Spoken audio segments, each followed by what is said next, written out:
What is up, everybody? It is week 18. It is the final week of the Picasso's playoff push, and it all comes down to this Sunday night Bills at Dolphins in Miami on the site right now in Fort Lauderdale, which, according to some Dolphins fans, is nowhere near Miami.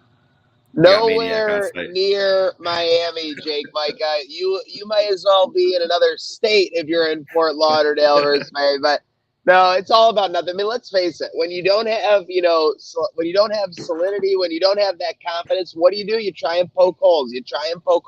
And that's what the Miami Dolphins fans, their faithful, even their journalists are doing. So Oh my it's very gosh. absurd. But yes, we're here in Fort Lauderdale. Overcast, about 70 to 75 right now, I would say. But it is on and off with a little rain, so I wouldn't be surprised things get a little slick later. It is a slick Sunday, so we're hoping for that. But great vibes yesterday down there, Maniac. It looked like it was a blast. Elbow Room was basically a Bills parade. So how has it been with the Bills takeover since you got in there? You got in there Friday night, correct? Yep, got in here Friday night, and yeah, since we landed, it's been nothing but red, white, and blue. That's not just patriotism for the country; it is love for the Buffalo Bills. There's just so many fans down here. I've heard that and every morning, I think from Thursday, Friday, Saturday, even to today, from our guy Dan Freddy. I guess the Buffalo airport is mobbed with people coming down for tonight as well. So yeah, everyone's just super excited. I mean, let's face it. At the beginning of the year, this was kind of a circle your, schedule spot. People were nervous at the beginning of the year or before the year that maybe these teams might not have anything to play for in this spot, and it couldn't be more different. So I think Bills Mafia is relishing the opportunity, and obviously, Micah, it's just about going 1-0. Let's finish this Picasso's playoff push on a high note. We have come so far on this Picasso's playoff push. I think we were at 8% when we started or something like that, or maybe Yeah, it a was like month 12%. ago. A month Yeah. ago. Literally just that. Instead, now we're here, beautiful. We're playing for it, baby. We got the pool, we got the deck, we got the cabana. It's all you could ever want, folks. Let's get after it. It is all you could ever want. So this is the hard part about today, Maniac, is that we're sitting here looking at the Buffalo Bills. They're at a 68% chance right now, according to our New York Times playoff predictor. Last night could have clinched the playoffs, as we all know, if the Baltimore Ravens beat the Pittsburgh Steelers in a rainstorm in Baltimore. But the Steelers pulled that game out. You were very vocal about the Ravens play last night. It was disappointing to see because it looked like they couldn't do anything offensively. Tyler Huntley looked like he was a freshman quarterback starting in his first game, not push. And I understand the rain and everything else, but yeah, and the Steelers are no slouches on defense, no, of course. definitely not. But the whole thing, it really eked me. You could just tell the Ravens from the get-go were I don't want to say run, pass, basically predictable, but they were trying to shorten the game. They were not trying to actually win or compete against the Steelers last night. And that's why I think they're losers. I think the entire city of Baltimore is losers. I think that, even for watching The Wire, which is based in Baltimore, I feel like kind of a loser now. But yeah, in my opinion, Baltimore, very cheeky, very, very bad behavior. And I think the NFL gods are going to come for them ultimately, Micah, for sure. I agree. I think it was surprising because all week that my biggest thing was, it's Steelers Ravens. This is like Ohio State Michigan, right? Like they're just going to come out and try to ruin the Steelers season, and it didn't throw look like the that records at all. out when these teams play is what you hear all the time. Yeah. So it wasn't exactly that, but today the Bills need the Titans to beat the Jags to clinch the playoffs before Sunday Night Football. That game is at 1:00. I feel pretty good about the Titans' chances today, whether it's Will Levis or Ryan Tannehill at quarterback, because Levis has had a solid start to the season, or solid start to his career. He's played in some big game or had some big moments in some big games. Obviously, the game against Miami sticks out with the big comeback at the end. But even if it's Tannehill, now, mind you, I'm the biggest Ryan Tannehill hater on this planet, but he's playing for his NFL career if he plays the game today, as a starter, as a backup, everything. With what we need to accomplish today, I hate to say it, but I think I might want Tannehill. I think that what we're looking for out of Tennessee is mistake-free football, because I think the advantage is obviously on the defensive side of the ball for Jacksonville there, based on where their team's strengths are, in my opinion. Yeah. But yeah, I mean, so obviously, I would like Tannehill, I would like Henry, but I love the Titans in this spot. I think this is a spot for them to be pesky. I think they haven't been getting enough credit amongst Bills fans in this spot all week. I think a lot of people we're looking at that Ravens Steelers matchup. I had people tell me Huntley, he's going to be dealing, he's playing for his career. But I really think, like you said, it's Tannehill who could be playing for his career. It's Vrabel who could be playing for his. And I hate to say this right now, Mike, on the show, but we love bringing numbers to play here. Titans in division this year, 0-5, by the way. So this is to some pride. This is for pride. This is to prevent going a goose egg in the division for the full year. There's a lot at play here besides 1-0 for the Titans, in my opinion. I think you led that perfectly with the Tannehill talk.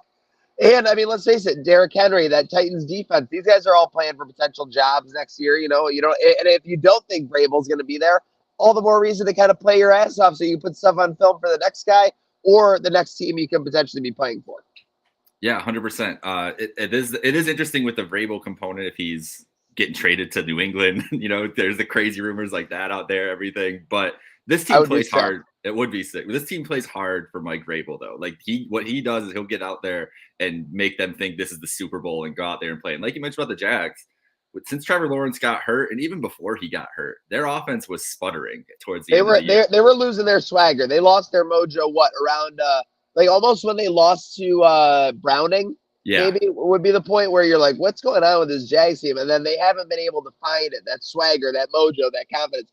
Knock them in the teeth today, Titans. Come on. And a lot of pressure for the Jags today, too, because if they lose this game, they're out of the playoffs, and the Houston Texans, of all teams, will win the division after a big win last night in Indianapolis. But, that's our hope for outside.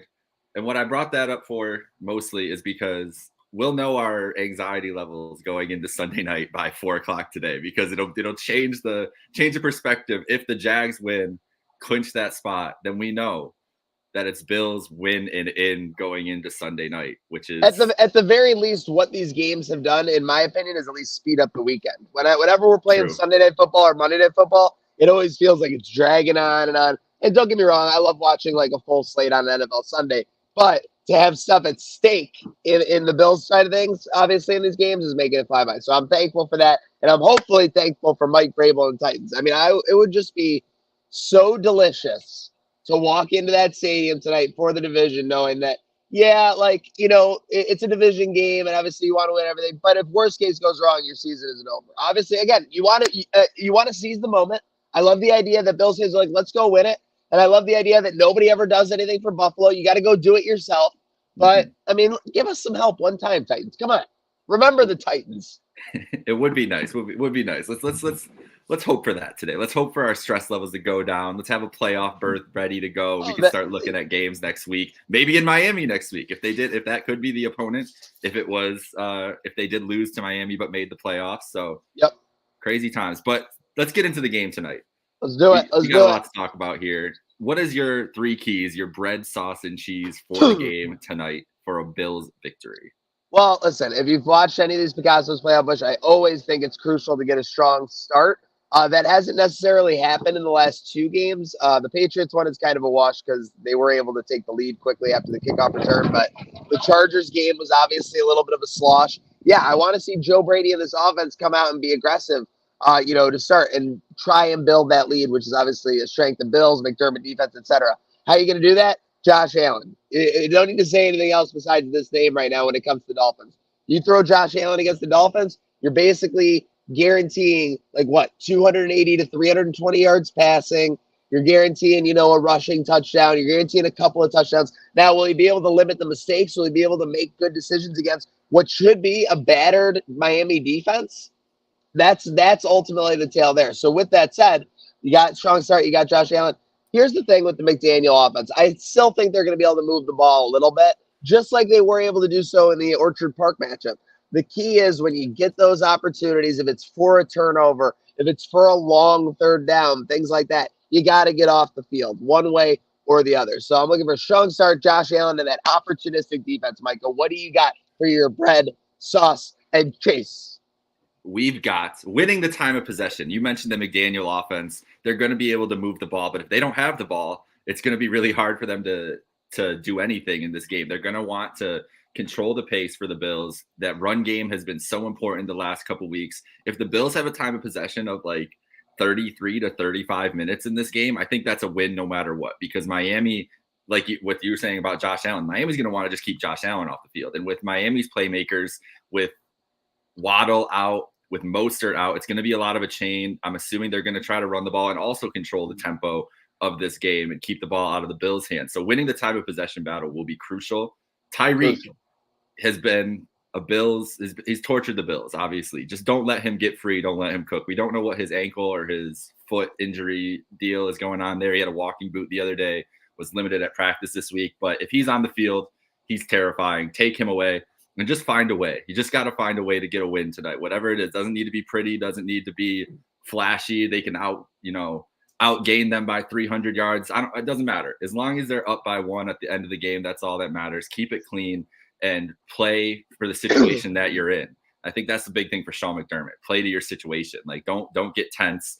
Play up there. It is interesting you mentioned McDaniel and being able to move the ball. He's one of the best coaches at scripted first drives, which has been a weakness of the Bills defense. So I expect that the first drive and first couple drives for the Dolphins, they'll look like a different team than they will the rest of the game. And that's kind of what I'm just saying, that to quell Bills fans' anxieties after the Dolphins get the ball and go right down the field, because this has happened all year long. It's one of the best things McDaniel is best at, is scripting those plays. And I think McDermott, after that, like one of your favorite phrases, we'll be able to put him in a phone booth and be able to see what he's trying to attack him with, and then kind of take advantage of those different things. And without Waddle and without Mostert, there's still a lot of weapons on this team, but it looks a lot nicer when you don't have to worry about Jalen Waddle across from Tyreek Hill, and you can put that focus on him. I would not be surprised to see maybe some aggressive, I wouldn't say like trick plays, but maybe some more exotic looks and things like that, even with a battered lineup, with Miami trying to compensate for losing that personnel. Again, if Waddle and Mostert can't go, like everyone's basically saying. But at the end of the day, listen, this is something McDermott relishes. Like you knew going into that matchup earlier in the year when they were coming off scoring 70 points that McDermott was, like loving the opportunity to face this offense. I think he's still doing it again.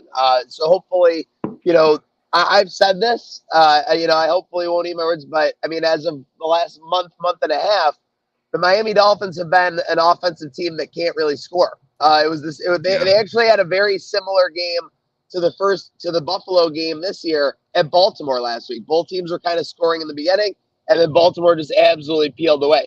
So hopefully, like you're saying, if there is an early storm in this one, the Bills can kind of sustain it and then make those adjustments to kind of close down on that Miami defense. Hopefully it's a strong start, but if not, you're obviously looking to make adjustments along the way. Yeah, and it's I wonder what the energy is going to be like there too. Like the Bills are probably going to be hyped up seeing 60% Bills fans in the stadium and everything else. Like it's going to be a crazy environment, more like a college football championship game environment than anything else, I feel like, tonight in Miami. So it's going to be crazy to see down there. The one thing about the Dolphins, like you said, they just they're a finesse team, obviously, speed and everything else.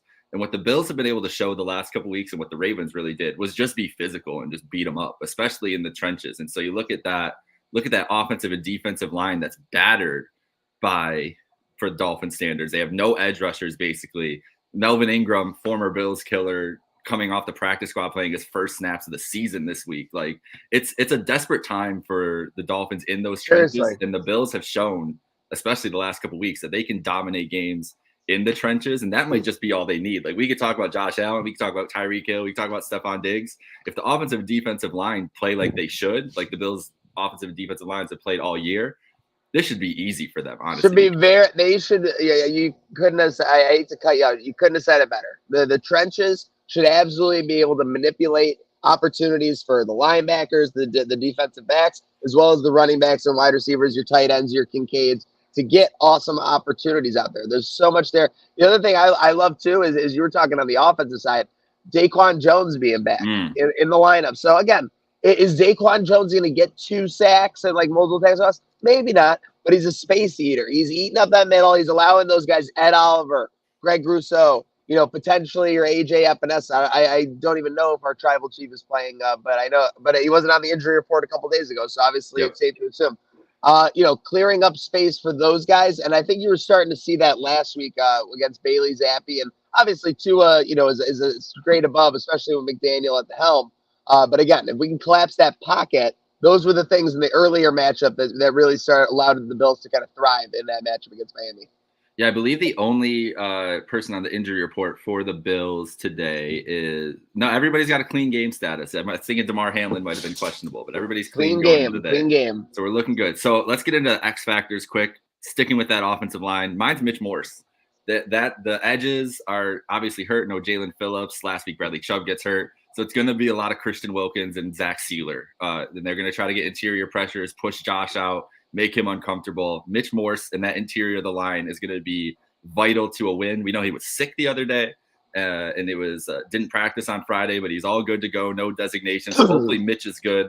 But I think that Mitch and the guards are the key to a win today. Running the ball and keeping a clean pocket for Josh, because that's where they're going to try to get pressure up the middle with their two studs. What about you? I got, the offensive side of the ball as well. I'm going to go Khalil Shakir. My thinking on this is that Stephon Diggs will probably get his, at least to some level, what we've seen the last couple weeks, 50 to 80 yards, maybe a touchdown thrown in there. Again, obviously, I would love him to go off like he did in the first matchup, but I'm just kind of predicting based on what's happened the last couple weeks. I think you'll get Gabe Davis with at least one big catch, and then that kind of leaves the opening for who's going to fill in the depth. I think you'll get some nice run game from Cook, obviously, but Kincaid and especially Khalil Shakir. If Shakir can get over 40 to 50 yards, I think that almost is like a stat on its own where it's like that's an indicator like the offense was able to hum. We were able to get a tertiary player involved, and with that, likely to have success and win the game against Miami. And it's a great pick, too, because with Diggs, there's a potential that they're doubling him. There's a potential that Ramsey's following him around. But on the other side of the field, it's Eli Apple, Caden Kohu. Like, it's not a group that the Dolphins want out there. Xavier Howard's hurt. Javon Holland, their safety might be out. Yeah, so there's a lot of injuries on that defense. They're going to put a lot of attention to Diggs, you would imagine, especially after that performance earlier in the year. 6 catches, 120, 3 touchdowns for Diggs in that first matchup. So you would imagine that they're going to try to eliminate that. The one thing is Josh Allen's been able to figure out the Vic Fangio defense every single time he's touched the field against them. The Dolphins fans are like, oh, well, that was earlier in the year. They were still figuring out the defense, all this other stuff. Yeah. It's like, well, the Bills have a new offensive coordinator and put up the most points in that game. So it just feels like, I don't know what it is. Did Josh just like show up and everybody told him like, there's one thing you have to do as the Bills quarterback and beat the Dolphins? And he just said, I took that personally. Like, I don't know what it is, but he turns into a different beast against this team.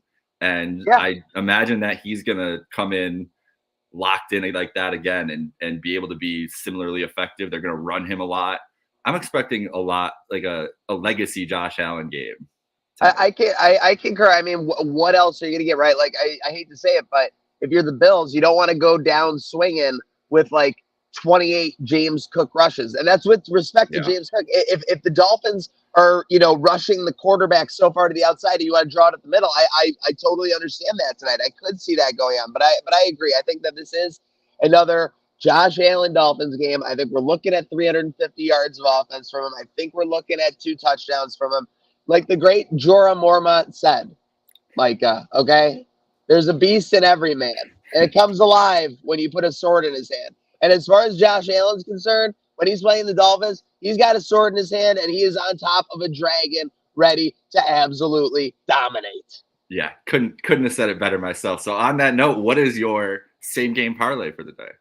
We talked about this right before the show. I streamlined it. I'm trying to just stay within myself. I think if the Bills get down anywhere inside the 10, we'll be looking at some kind of Josh Allen designed run, some kind of maybe scramble. So I'm going to go Bills money line and Josh Allen rushing touchdown. Basically, Josh Allen anytime touchdown. That could be a receiving touchdown. Again, you never know what's going to be for these bag of trips. But plus 155. Nice little juice. And again, I think the Allen touchdown gets taken care of relatively easily, and we'll be able to coast from there. All right. What do you got, Micah?